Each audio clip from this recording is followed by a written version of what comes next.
नमस्कार। ये हमारे इस साल का यानी कि 2025 का आखिरी वीडियो है, लेकिन साथ ही 2026 के लिए ये पहला वीडियो है। जी हाँ, 29 दिसंबर से लेकर के और 4 जनवरी के बीच में क्या रहेगा मेष राशि वालों आपका हाल, यही बात हम आज करेंगे। देखिए, एक जो बड़ा परिवर्तन हुआ है आप लोगों के लिए वो है बुध का परिवर्तन। जी हाँ, बुध महाराज जो है वो लगभग 28-29 दिसंबर को धनु राशि के अंदर गोचर कर चुके हैं, जो कि आप लोगों के लिए 8वें भाव के अंदर थे। 8वें भाव के अंदर रह करके बुध जो है बहुत ज़्यादा अच्छा इफेक्ट तो बिल्कुल नहीं देते, और खास करके स्किन से संबंधित एलर्जीज दे देते हैं। थोड़ा सा क्या है, आदमी को ओवर थिंकिंग दे देते हैं, जो जबान है बात है वो थोड़ी सी खराब भी कर देते हैं। मगर बहरहाल बुध महाराज अब धनु राशि के अंदर आ गए हैं। और एक बात और बताऊं, ये जो चतुर्ग्रही योग बन रहा है ये नवंबर में भी बना था, लेकिन उस समय स्थितियां दूसरी थी। उस समय गुरु जो थे वो आपके 4थे भाव में उच्च अवस्था के अंदर थे, लेकिन अभी जो गुरु हैं वो 3रे भाव के अंदर हैं। तो ये परिवर्तन जो है ये छोटा परिवर्तन नहीं है, ये बहुत बड़ा परिवर्तन है। एक बात और मैं बता दूं आपको कि शुरुआत के लगते ही जो बुध हैं वो लगभग अस्त अवस्था के अंदर आ जाएंगे। तो यहाँ पे सूर्य के अलावा बाकी जो तीनों ग्रह हैं, मंगल है, बुध है और शुक्र है, तीनों ही अस्त रहेंगे। तो क्या प्रभाव होगा? बहुत बड़ी खबर है, बहुत बड़ी आपके लिए जो है अच्छी सूचना है। वो सूचना ये है कि देखो, 4 ग्रह नवम भाव के अंदर बन रहे हैं, भाग्य भाव के अंदर बन रहे हैं।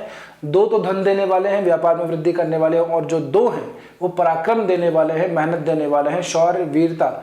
इवन जो लोग पॉलिटिक्स के अंदर एक्टिव हैं उन लोगों के लिए भी ये जो समय है बहुत ज़्यादा बढ़िया है। एक एक करके बात करते हैं।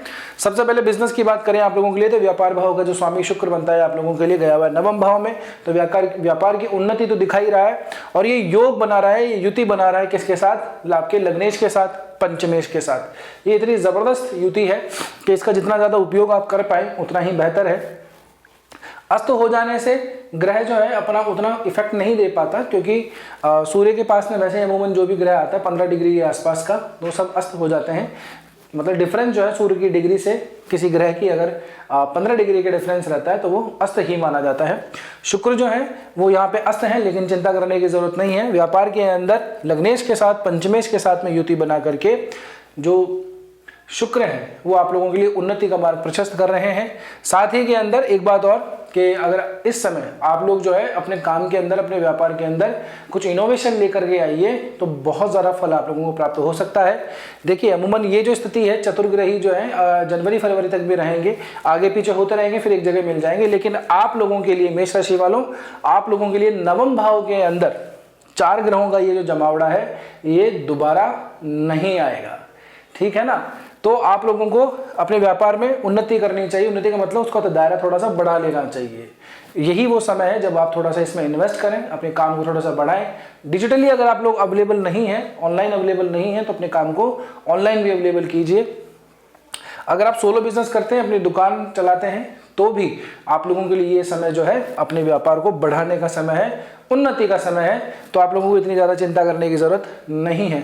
बुध की वजह से थोड़ी सी समस्या वैसे आ सकती थी जब तक बुध अष्टम भाव में था, क्योंकि बुध जो है 6ठे का और 3रे भाव का स्वामी बनता है।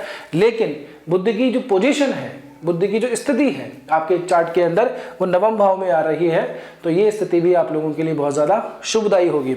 अब इसमें एक चीज़ और इम्पोर्टेंट है कि नवम जो भाव है उसका स्वामी बनता कौन है? नवम भाव का स्वामी गुरु बनता है, जो स्वयं अभी 3रे भाव के अंदर बैठा हुआ है और अपनी सीधी सीधी दृष्टि भी डाल रहा है, यानी कि अपने भाव को बल दे रहा है गुरु यहाँ से 7वीं दृष्टि डाल करके। गुरु के लिए पोजीशन तो फिर भी ठीक इतनी नहीं है, लेकिन ये जो भाव है इस भाव के अंदर काफी बल है, काफी ताकत है। तो आप लोगों को अभी बहुत ज्यादा प्रयास करने चाहिए अपने काम धंधे को आगे बढ़ाने के लिए। बात करते हैं आपके करियर और जॉब के लिए। तो करियर और जॉब के मामले में भी अगर देखें तो परिश्रम भाव का मालिक है ना, और वर्क एनवायरनमेंट जहां से देखा जाए आपका ये जो अर्थ त्रिकोण के अंदर 6ठा भाव भी सम्मिलित है ना। और यहीं से अगर हम देखें तो 10म भाव का जो स्वामी है वो शनि बनता है, जो कि आपके 12वें भाव में गया हुआ है। एक और बात, 28 दिसंबर का जब समय आएगा उसके बाद में, क्षमा कीजिएगा, 29 दिसंबर का जो दिन है वहाँ पे शनि और चंद्रमा की युति बन रही है। तो ये एक ही दिन का समय है, ज़्यादा चिंता करने की जरूरत आप लोगों को नहीं है। तो वर्किंग प्लेस के हिसाब से भी अगर देखें तो यहाँ से मैं बुद्धि की पोजीशन को देख करके कह रहा हूँ कि आप लोगों को थोड़ा सा जो आपने मेहनत की, जो आपने एफर्ट किए, उसको कामयाब होने का, यानी कि उसको फलित होने का अब समय आ गया है। क्योंकि यहाँ से अपने ही घर को देखता है बुध, है ना। तो परिश्रम पराक्रम जो आप लोगों ने किए हैं उसका फल मिलने का भी आप लोगों को समय आया हुआ है। गुरु की दृष्टि यहाँ से क्या है, नवी दृष्टि लाभ भाव के ऊपर आप लोगों में पड़ती है, व्यापार भाव के ऊपर भी पांचवी दृष्टि पड़ रही है। तो यहाँ से अगर हम देखते हैं तो आप लोगों के लिए काम के लिए कंडीशन पहले से ज़्यादा बेटर होती हुई दिखाई दे रही है। गुरु का यहाँ पे पोजीशन और इस भाव के स्वामी का अपने भाव को देख लेना नवम भाव के अंदर बैठ करके, तो वर्किंग वाले मामले के अंदर भी ठीक आप लोगों के लिए व्यवस्था दिखाता है। शनि के अंदर इतना परिवर्तन नहीं हुआ है ना, क्योंकि दशम और एकादश भाव है, शनि रूल करते हैं, लेकिन तीसरे भाव को भी हमें भूलना नहीं चाहिए जब भी हम किसी व्यक्ति के करियर के बारे में देखते हैं, जॉब के बारे में देखते हैं।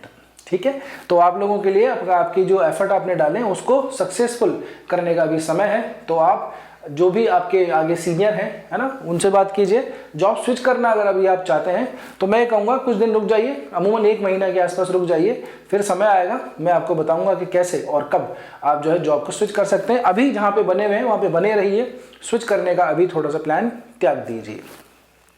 रिलेशनशिप की बात करूँ तो मैं आपके लिए कहना चाह रहा हूँ कि केतु यहाँ पे ऑलरेडी बैठे हुए हैं, है ना, कई दिनों से बैठे हुए हैं और अभी तो 2026 के दिसंबर तक यहीं रहेंगे, 5 दिसंबर को स्थिति बदलेंगे।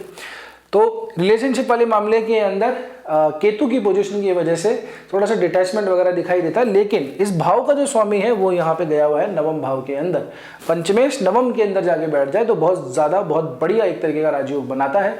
और आप लोगों के लिए तो ये जो सूर्य महाराज है पंचमेश है, लग्नेश के साथ में अभी युति करके बैठे हुए हैं, मित्र हैं उनके, तो ये स्थिति आप लोगों के लिए जो है रिलेशनशिप में वापस से एंटर करने की है। अगर डिस्टेंस ज़्यादा बढ़ गया है तो उनसे बात कीजिए, अगर कोई रूठना है, कोई मनाना है तो वो जल्दी से कर लीजिए, समय निकल जाएगा तो फिर चीज़ें आपके हाथ से निकल जाएंगी।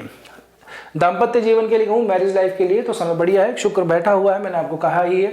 अस्त अवस्था आ गई है, इसलिए थोड़ा सा क्या है कि इतना चार्मिंग, इतनी रोमांसनेस जो है वो थोड़ी सी कम हो गई होगी, लेकिन फिर भी ये जो कंडीशन है अपने भाव से तीसरे गया हुआ है और 11वें गया हुआ है, 3-11 का संबंध अपने भाव से बनाता है शुक्र। लेकिन मैरिज लाइफ के लिए शुक्र वैसे भी क्या है, नैसर्गिक कारक होता है, उसकी जो शुभता है वो नवम भाव के अंदर बैठी हुई है। तो नवम भाव बहुत बढ़िया भाव माना जाता है, त्रिकोण में माना जाता है। राशि भले ही गुरु की हो, गुरु से समसप्तक होकर के बैठे हैं, तो दाम्पत्य जीवन के अंदर अंडरस्टैंडिंग हमको दिखाई देती है ना, मैच्योरिटी का लेवल थोड़ा सा बढ़ता हुआ दिखाई देता है। तो आप लोगों के लिए दाम्पत्य जीवन भी थोड़ा सा मैं ये कहूँगा कि शुभदायी है, इतनी ज़्यादा समस्या नहीं है। हाँ, एक चीज़ का ध्यान रखिएगा आप लोग कि अपने जो ईगो क्लैशेस हैं उसकी वजह से आप लोगों को प्रॉब्लम आ सकती है। ईगो क्लैशेस का मतलब आदमी क्या होता है, अपने अहंकार के अंदर और थोड़ा सा घमंड के अंदर आकर के बहुत सारी गंदी या बहुत सारी ऐसी शब्द कह देता है, ऐसी बातें कह देता है जो अपने पार्टनर को चुभ जाती हैं। क्योंकि चतुर्ग्रही जो योग है ये इस तरह की स्थितियाँ भी बनाता है।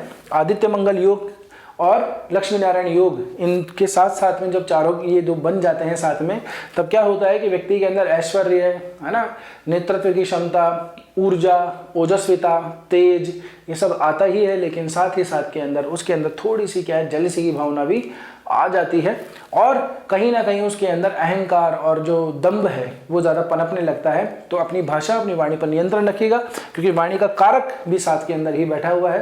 तो कहीं ऐसा ना हो कि कोई छोटी मोटी बात हो और उसमें आप इतनी बड़ी बात कहते हैं जो सामने वाले को, यानी कि आपकी लाइफ पार्टनर को चुभ जाए। इस बात का विशेषतः ध्यान रखना है।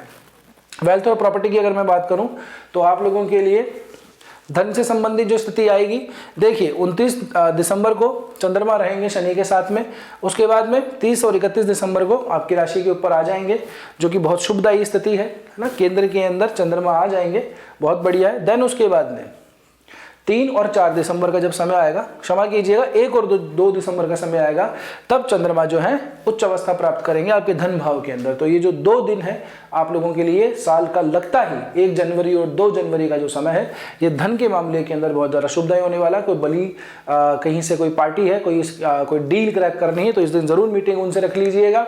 अपनी जॉब के बारे में कोई बात करनी हो तब भी आप बात कर लीजिएगा। कोई सेविंग का प्लान कर रहे हैं, म्यूचुअल फंड्स वगैरह की कोई प्लान कर रहे हैं तो भी आप लोगों के लिए 1 और 2 तारीख बहुत ज़्यादा शुभदायी है। एक और बात, क्योंकि 2026 जब आ रहा है तो 1 जनवरी को जो हमारे पास में राशि आती है वो वृषभ राशि आती है, वो आप लोगों के लिए द्वितीय भाव के अंदर उच्च अवस्था के अंदर बैठी है, धन भाव के अंदर। तो आप लोगों के लिए वैसे भी जो है साल के अंदर फाइनेंशियल काफ़ी स्ट्रांग होते हुए भी हमको यहाँ से दिखाई दे रहे हैं। उसके बाद में चंद्रमा युति कर जाएंगे गुरु के साथ में 3 और 4 जनवरी को, क्षमा कीजिएगा 3 और 4 जनवरी को। अब एक चीज़ और मैं आपको महत्वपूर्ण बता दूं, जो 3 जनवरी है वहाँ से पौष मास का अंत हो रहा है, पौष मास की पूर्णिमा है और माघ मास प्रारंभ हो रहा है, माघ का स्नान प्रारंभ हो रहा है। तो किसी तीर्थ स्थल के ऊपर जाकर के अगर आप जाएंगे और वहाँ स्नान आदि करेंगे, चाहे आप गंगा के अंदर स्नान करें, यमुना में स्नान करें, किसी पवित्र नदी में स्नान करें, है ना, चाहे आप जमुना जी में जाएं या क्षिप्रा नदी में स्नान करें, तो ऐसी जगह के ऊपर तीर्थाटन करना, तीर्थ स्थलों के ऊपर स्नान आदि करना भी आप लोगों के लिए बहुत ज़्यादा शुभदायी रहेगा। ये वही दिन है, अगर आपको याद हो तो 2025 को जब कुंभ मेला लगा था तो माघ का जो महीना आया तभी से ये प्रारंभ जनरली माना जाता है।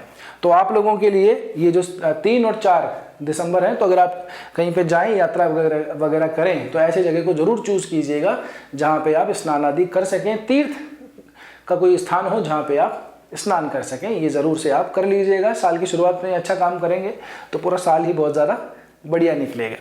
बात करूँ मैं आप लोगों के लिए प्रॉपर्टी की, तो प्रॉपर्टी का भाव का जो स्वामी है, अभी स्थिति जो मैंने आपको बताई है, 1 दिसंबर, 1 जनवरी, 2 जनवरी, 3 और 4 जनवरी, बार दिसंबर निकल रहा है, अभी शायद आदत नहीं पड़ी है 2026 की।